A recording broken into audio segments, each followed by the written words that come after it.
Hello students, my self क्रांति sir और आज क्लास 12 की कक्षा में आपका वेलकम है। आज की क्लास में हम लोग बैटरी की ईएमएफ के बारे में स्टडी करेंगे और साथ में ये भी देखेंगे कि किसी बैटरी का मैकेनिज्म क्या होता है और साथ में बैटरी के कॉम्बिनेशन को भी हम देखेंगे। ठीक है, तो चलिए हम शुरू कर रहे हैं। और मैंने पिछले वीडियो में आपको ये बताया था कि आप थोड़ा सा पीछे का रिव्यू कर लेंगे। जो इलेक्ट्रिक करंट का लेक्चर है उसको एक बार फिर आप देख लेंगे और अपने फेयर को आप पढ़ लेंगे। इससे होगा क्या कि आपके जो कंसेप्ट हैं वो जो क्लियर जो आप भूल चुके होंगे वो आपको दोबारा रिव्यू हो जाएंगे। ओके, तो चलिए हम शुरू कर रहे हैं। और हमारा आज का जो टॉपिक है वो है सेल, या जिसको हम बोलते हैं बैटरी। ओके, तो चलिए हम सेल और बैटरी को सबसे पहले समझ लें कि सेल और बैटरी होता क्या है। और सेल और बैटरी किसी भी परिपथ में इलेक्ट्रिक पोटेंशियल को बनाए रखने के लिए जिस युक्ति का हम इस्तेमाल करते हैं उसको हम लोग सेल या बैटरी बोलते हैं। क्योंकि मान लेते हैं हमारे पास एक सर्किट है, और इस सर्किट में करंट फ्लो कर रहा है। ओके, तो इस सर्किट में करंट फ्लो करने के लिए ओम के नियम से ही बराबर होता है I × R। इसका मतलब है कि अगर इस सर्किट में करंट फ्लो कर रहा है I, तो ये जाहिर तौर पर है कि इस सर्किट में एक पोटेंशियल डिफरेंस है। तो अगर इस सर्किट में हम पोटेंशियल डिफरेंस जीरो कर देते हैं, जीरो ही बराबर हम कितना ले लेते हैं, जीरो ले लेते हैं, तो 0 = I × R होगा। और R तो कभी जीरो होगा नहीं क्योंकि सर्किट में एक रेसिस्टेंस लगा हुआ है, इसलिए I जो होगा वो कितना हो जाएगा, जीरो। कहने का मतलब यह है कि यदि हम किसी सर्किट में इलेक्ट्रिक पोटेंशियल नहीं अप्लाई कर रहे हैं तो करंट फ्लो नहीं करेगा। अगर हमको किसी सर्किट में करंट फ्लो करना है तो हमको इलेक्ट्रिक पोटेंशियल अप्लाई करना होगा। अब ये इलेक्ट्रिक पोटेंशियल क्या होता है, इसमें एक शब्द है जिसको हम बोल रहे हैं पोटेंशियल। और ये शब्द उसी प्रकार से है जैसे किसी मास की पोटेंशियल एनर्जी हो। आइए हम एक इस बैटरी को समझने के लिए कि बैटरी का काम क्या होता है, ये एक बैटरी है और इसका काम क्या होता है, इसको समझने के लिए हम एक डैम का एग्जाम्पल लेते हैं। डैम मतलब बांध होता है। तो मान लेते हैं ये नदी है। अब देखिए यहाँ ये नदी है और ये नदी जो है ये इस प्रकार से इधर प्रवाहित हो रही है, बह रही है। अब हम एक काम करते हैं कि हम इस नदी के ऊपर डैम बना देते हैं। हमने क्या किया, डैम बना दिया। हमने इस नदी के प्रवाह को क्या कर दिया है, रोक दिया है। हमने इस नदी के प्रवाह को दीवार बनाकर रोक दिया तो क्या होगा, नदी का जो पानी है वो यहाँ अगर जमा होने लगेगा और वाटर का जो लेवल है वो क्या होगा, ऊपर उठना शुरू हो जाएगा। मान लेते हैं ये वाटर लेवल कितना ऊपर उठ गया, H ऊंचाई तक ऊपर उठ गया। तो इस वाटर में अब कितनी पोटेंशियल एनर्जी हो गई, इसकी ग्रेविटेशनल पोटेंशियल एनर्जी जो हो जाएगी वो हो जाएगी mg × H। तो अब इसके पास एक ग्रेविटेशनल पोटेंशियल एनर्जी है इस वाटर के पास जो डैम में भरा हुआ है। अब अगर हम यहाँ क्या करते क्या है कि यहाँ हम एक फाटक बना देते हैं या एक होल बना देते हैं या एक पाइप लगा देते हैं, तो क्या होगा, जैसे हम इस पाइप को ओपन करेंगे तेजी से वाटर का जो फ्लो है वो धारा के रूप में बाहर निकलना शुरू हो जाएगा, फ्लो के रूप में बाहर निकलना शुरू हो जाएगा। तो अब यहाँ पर क्या है, अगर ये तेजी से फ्लो के रूप में बाहर निकल रहे हैं तो इसके पास एक काइनेटिक एनर्जी है जो है 1/2 mv²। और ये काइनेटिक एनर्जी कहाँ से है, इस पोटेंशियल एनर्जी से। तो अगर हमको वाटर का फ्लो करना है, तेजी से वाटर का फ्लो करना है, तो इसके लिए हमको वाटर की ग्रेविटेशनल पोटेंशियल एनर्जी को बढ़ाना होगा। अगर ये ग्रेविटेशनल पोटेंशियल एनर्जी जीरो कर दी जाए, मतलब वाटर का जो लेवल है वो एकदम जाकर डाउन हो जाए, यहां हो जाए, तो किसी प्रकार का फ्लो नहीं होगा। बैटरी का भी यही काम है। बैटरी डैम की तरह होती है जो एक पोटेंशियल बनाए रखती है किसी सर्किट में। अगर हम यहाँ एक सर्किट जोड़ देते हैं तो बैटरी का काम यह है कि हमेशा इस सर्किट में एक इलेक्ट्रिक पोटेंशियल बनाए रखे, जिससे क्या हो सके, जिससे हो सके कि रेसिस्टेंस अगर यहां पर है तो इसका ये सिरा हायर पोटेंशियल पर रह सके और ये सिरा लोअर पोटेंशियल पर रह सके। इसके कारण हायर पोटेंशियल से लोअर पोटेंशियल की ओर हमेशा करंट का प्रवाह होता है। अगर हम बैटरी हटा देते हैं, बैटरी हटाने का मतलब है कि हमने वो पोटेंशियल का मान हटा दिया जो कि फ्लो को बनाए रखता है, तो क्या होगा, ये हमारा कोई करंट इसमें फ्लो नहीं करेगा। ठीक है, आप इसको एक और तरीके से समझिए। मान लेते हैं आप छोटे बच्चे हैं और आप एक गेम खेल रहे हैं और उस गेम में क्या है कि आप सीढ़ी से चढ़ते हैं, छत पर जाते हैं और छत पर एक बॉल आपके पास आपके हाथ में होती है और इस बॉल को आप क्या करते हैं, नीचे गिरा देते हैं। फिर वापस आप नीचे जाते हैं, बॉल को अपने हाथ में पकड़ते हैं और वापस चढ़कर कहां चले जाते हैं, छत पर, और फिर छत पर से बॉल को गिराते हैं। ये पूरे प्रोसेस में क्या हो रहा है, ये पूरा प्रोसेस जो है आप देखिए एक साइक्लिक प्रोसेस है। अब इस प्रोसेस में आप देखिए क्या हो रहा है कि बॉल आपके हाथ में यहाँ है, अभी इसके पास इसकी पोटेंशियल एनर्जी कितनी है, 0 है। आप इसको क्या करते हैं, h ऊंचाई के छत तक ले जाते हैं। अगर ये ऊंचाई h है तो h ऊंचाई के छत तक ले जा रहे हैं, और ले जाने पर आपकी पोटेंशियल एनर्जी कितनी हो जा रही है, mgh। और अब जब आप बॉल को यहां छोड़ रहे हैं तो यही पोटेंशियल एनर्जी जो है ये बॉल को फ्लो करा रही है, नीचे की दिशा में उसको गतिशील करा रही है, और उसकी काइनेटिक एनर्जी क्या हो रही है, 1/2 mv²। तो यहां पर ये देखिए, ये जो भाग हो गया, यहाँ बॉल का यहां से यहां गिरना है, जैसे सर्किट में करंट का प्रवाह होना है, और बॉल को वापस छत तक पहुंचाने के लिए आप जो वर्क कर रहे हैं वो किसका काम है, बैटरी का काम है। ताकि आप क्या कर सके, बॉल को वापस हायर पोटेंशियल पर ले जाइए, ताकि वो गिरकर फिर लोअर पोटेंशियल पर आ सके, क्योंकि h ऊंचाई हायर पोटेंशियल है और 0 हाइट लोअर पोटेंशियल है। ये बैटरी का क्या है, मैकेनिज्म है। अब थोड़ा सा देखते हैं कि ये तो बैटरी हो गया। बैटरी का काम क्या है कि ऐसी युक्ति जो किसी भी परिपथ में विद्युत विभव का मान या इलेक्ट्रिक पोटेंशियल डिफरेंस विभवांतर को बनाए रखे, उसको हम लोग क्या बोलते हैं, उसको हम लोग बोलते हैं बैटरी। ओके, अब थोड़ा सा हम यहाँ देख रहे हैं कि बैटरी का मैकेनिज्म तो हमने थोड़ा बहुत समझा है, बैटरी किस प्रकार काम करती है। थोड़ा सा हम ये देख रहे हैं यहाँ पर कि एक टॉपिक है जिसको हम लोग कहते हैं विद्युत वाहक बल। विद्युत वाहक बल, जिसको हम लोग बोलते हैं इलेक्ट्रो मोटिव फोर्स, और इसको हम सिंपल हिंदी में लिखते हैं, शॉर्ट में लिखते हैं EMF, या विद्युत वाहक बल, इस प्रकार से शॉर्ट में EMF। ये कोई बल नहीं है, ठीक है, ये मिस अंडरस्टैंडिंग है, क्योंकि शुरू में जब इलेक्ट्रिसिटी की खोज हो रही थी, जब इलेक्ट्रिसिटी दुनिया के लिए नई थी, तो लोग ऐसा सोचते थे कि बैटरी अगर हम किसी सर्किट में लगा रहे हैं तो वो एक फोर्स जनरेट करता है, जिसके कारण क्या होता है, करंट फ्लो करता है। लेकिन ये फोर्स नहीं है, ये एक तरह से आपको डिफरेंट एनर्जी लेवल प्रदान करता है, हायर एनर्जी और लोअर एनर्जी का, हायर पोटेंशियल लोअर पोटेंशियल प्रदान करता है। अब थोड़ा सा देखते हैं, इसको हम परिभाषित कर रहे हैं विद्युत वाहक बल को। तो आइए हम इसको परिभाषित करने के लिए हमने एक बैटरी को ले लिया है, ये हमारी एक बैटरी है, ये बैटरी का पॉजिटिव टर्मिनल है, ये बैटरी का निगेटिव टर्मिनल है, ठीक है। इसको हम लोग हायर पोटेंशियल मानते हैं और इसको हम लोग लोअर पोटेंशियल मानते हैं। अब देखिए क्या होता है कि अगर हमको इस बैटरी, ये बैटरी का काम है कि किसी सर्किट में इलेक्ट्रिक पोटेंशियल डिफरेंस को बनाए रखे। तो इलेक्ट्रिक पोटेंशियल डिफरेंस को बनाए रखने के लिए स्वयं इसके टर्मिनल को, एक को हायर पोटेंशियल पर होगा, एक को लोअर पोटेंशियल पर होगा। तो होता क्या है कि इस बैटरी के अंदर केमिकल रिएक्शन होते हैं, और इस केमिकल रिएक्शन से यूनिट चार्ज Q बराबर 1 यूनिट चार्ज को अगर हम बैटरी के निगेटिव टर्मिनल से पॉजिटिव टर्मिनल की ओर ले जाते हैं, और इसको ले जाने में जितना वर्क करना पड़ता है, यूनिट चार्ज को बैटरी के निगेटिव टर्मिनल से पॉजिटिव टर्मिनल ले जाने में जितना वर्क करना पड़ता है, यही वर्क जो होता है वो बैटरी का क्या कहा जाता है, इलेक्ट्रोमोटिव फोर्स या EMF कहा जाता है।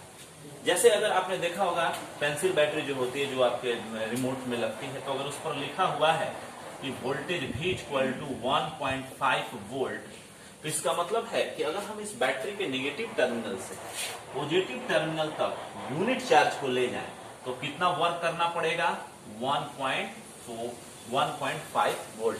मतलब बैटरी जो है निगेटिव टर्मिनल से पॉजिटिव टर्मिनल तक आवेश को ले जाने के लिए केमिकल रिएक्शन करके कितना वर्क करती है, 1.5 वोल्ट। इसका मतलब है कि बैटरी का जो हायर टर्मिनल है, ये पॉजिटिव टर्मिनल है, वो हमेशा कितने वोल्ट पर रहेगा, 1.5 वोल्ट, और इसका जो लोअर पोटेंशियल टर्मिनल है या नेगेटिव टर्मिनल है, वो कितने वोल्ट पर रहेगा, 0 वोल्ट पर रहेगा। अगर हम इससे कनेक्ट करते हैं किसी सर्किट को, तो ऑटोमेटिकली सर्किट, अगर ये रेसिस्टेंस R है तो रेसिस्टेंस के एक सिरे पर 1.5 हायर वोल्ट और दूसरे पर 0 मतलब लोअर वोल्ट पैदा हो जाएगा, और इसके कारण क्या होगा कि आपका करंट फ्लो होना शुरू हो जाएगा, ठीक है।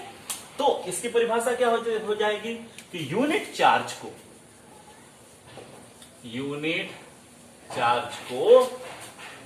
बैटरी के निगेटिव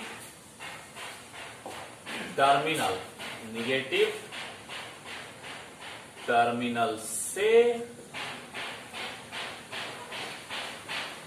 पॉजिटिव टर्मिनल तक लाने में किया गया कार्य बैटरी का EMF कहलाता है।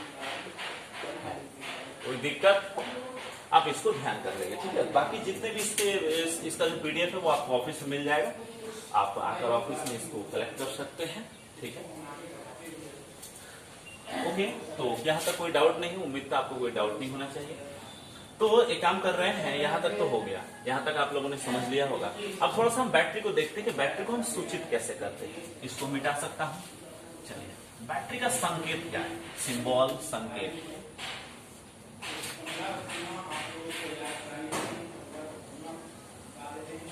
चलिए बैटरी का संकेत देखते हैं। बैटरी का संकेत क्या होता है? बैटरी का संकेत ये होता है, ठीक है।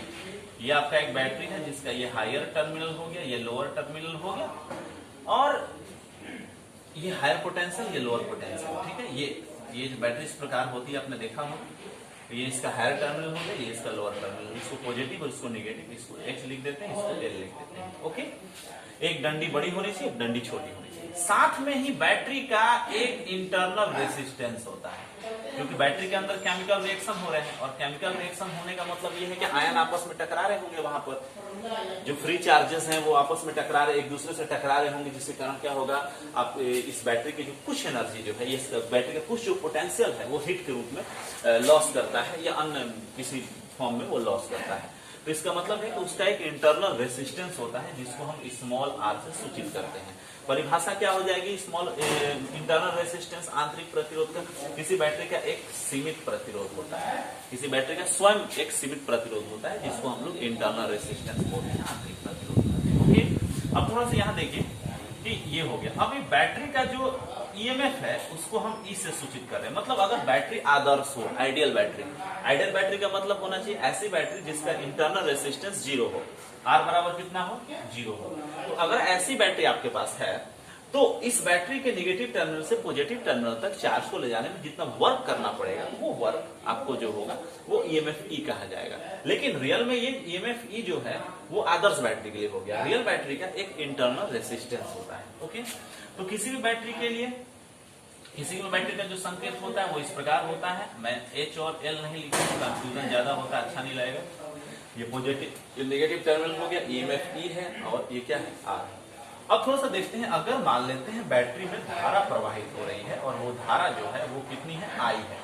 तो इस बैटरी के टर्मिनल के बीच, ये पॉइंट A है और ये पॉइंट B है, इनके टर्मिनल के बीच जो इलेक्ट्रिक पोटेंशियल पैदा होगा VAB, वो हो जाएगा आपको E माइनस I इंटू, अब कहेंगे सर ये कैसे हो गया? VAB बराबर E माइनस I R हो गया। ये किरचॉफ के नियम से देखिए, किरचॉफ के नियम से चलिए। आप यहाँ इस पॉइंट किस पर है? B पर है, तो यहाँ पोटेंशियल आपका कितना है? VB। A पर है तो पोटेंशियल कितना है? VA है ना। अब यहाँ पर देखिए विद्यार्थी, यहाँ अगर आप किरचॉफ का नियम लिख रहे हैं इस पूरे सर्किट के लिए, तो आप लिखेंगे VA, उसके बाद ये यहाँ पोटेंशियल VA, उसके बाद देखिए करंट किधर प्रवाहित हो रहा है?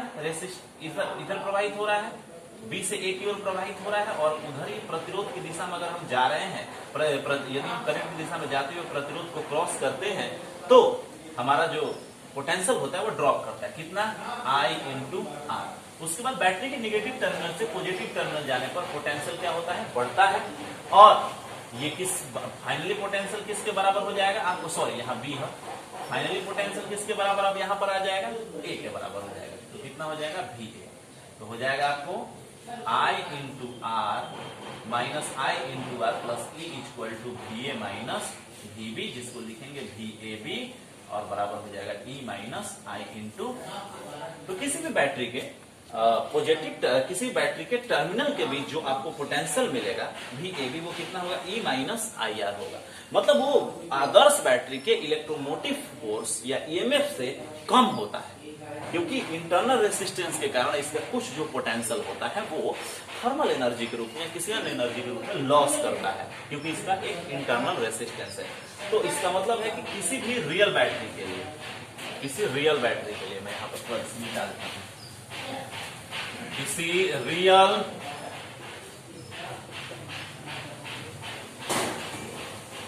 बैटरी के लिए क्या हो जाएगा, किसी भी रियल बैटरी के लिए ही जो होता है, मतलब बैटरी के टर्मिनल के बीच, बैटरी का जो मतलब पूरा टर्मिनल है उसके बीच जो इलेक्ट्रिक पोटेंशियल होता है वो हमेशा कम होता है बैटरी, आदर्श बैटरी या बैटरी के, अगर बैटरी आदर्श है तब उसके ईएमएफ से। तो मतलब ये ईएमएफ है और ये क्या है, पोटेंशियल डिफरेंस है या विभवांतर है, इलेक्ट्रिक पोटेंशियल डिफरेंस है। तो ये इंपॉर्टेंट होता है किसी भी सर्किट में। अगर आप किसी सर्किट में बैटरी को जोड़ रहे हैं तो आप उस सर्किट का जो पोटेंशियल होगा वो भी AB ये इस पोटेंशियल के बराबर होगा, ये इस पोटेंशियल के बराबर नहीं होगा, इससे थोड़ा सा क्या होगा, कम होगा। ओके, आइडियल बैटरी अगर आपके पास है, आइडियल बैटरी है, तो आइडियल बैटरी का मतलब होता है कि इसका इंटरनल रेसिस्टेंस कितना होगा, 0 हो जाएगा। तो इंटरनल रेजिस्टेंस 0 होने का मतलब ये टर्म 0 हो जाएगा और आपका जो बैटरी के सिरों के बीच जो पोटेंशियल है वो बैटरी के बैटरी के ईएमएफ के बराबर होगा। VAB बराबर कितना हो जाएगा, EMF E हो जाएगा। अब थोड़ा सा देखते हैं, बैटरी के दो कंडीशन होते हैं, एक तो चार्जिंग और दूसरा होता है डिस्चार्जिंग, और तीसरा जो होता है वो होता है शॉर्ट सर्किट। तो तीनों कंडीशन को हम थोड़ा सा देखेंगे, चार्जिंग, डिस्चार्जिंग और किसको, शॉर्ट सर्किट को। ओके, उम्मीद है आपको दिख रहा होगा।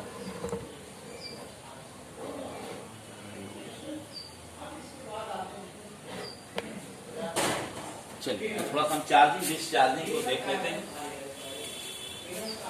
तो लाइट की थोड़ी कमी हो करेगी ना, एक मिनट, तो लाइट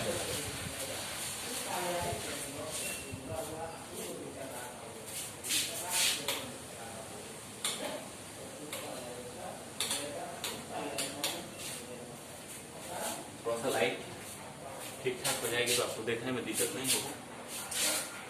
ओके, तो थोड़ा सा हम देखते हैं कंडीशन। ये हो गया आपको चार्जिंग कंडीशन।